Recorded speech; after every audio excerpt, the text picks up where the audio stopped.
ગુજરાતની 9 નગરપાલિકાને મળ્યો મહાનગરપાલિકાનો દરજ્જો, કેબિનેટે આપી મંજૂરી. નવા વર્ષના પ્રથમ દિવસે 1 જાન્યુઆરીએ ગુજરાત સરકારની કેબિનેટ બેઠક મળી હતી. આ બેઠકમાં રાજ્યમાં 9 નગરપાલિકાને મહાનગરપાલિકા તરીકે મંજૂરી અપાઈ છે.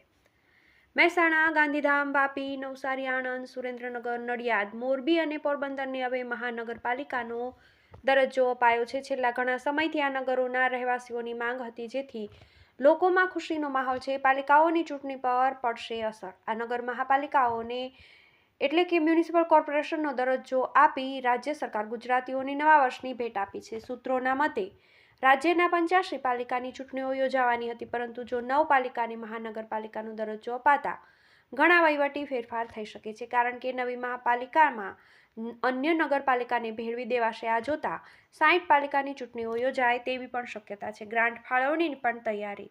સૂત્રોના અહેવાલ અનુસાર સીએમઓ દ્વારા તમામ જરૂરી ઔપચારિકતા પણ પૂર્ણ કરી લેવા સંબંધિત વિભાગોને જાણ કરી દેવામાં આવી છે. જ્યારે જે હાલમાં નગરપાલિકાઓ છે તેની આજુબાજુના ગામડાઓને પણ મહાપાલિકામાં આવરી લેવામાં આવી શકે છે. આ સાથે બજેટમાં પણ ગ્રાન્ટ ફાળવણી કરવામાં આવી શકે છે. TV18 news, Gujarat.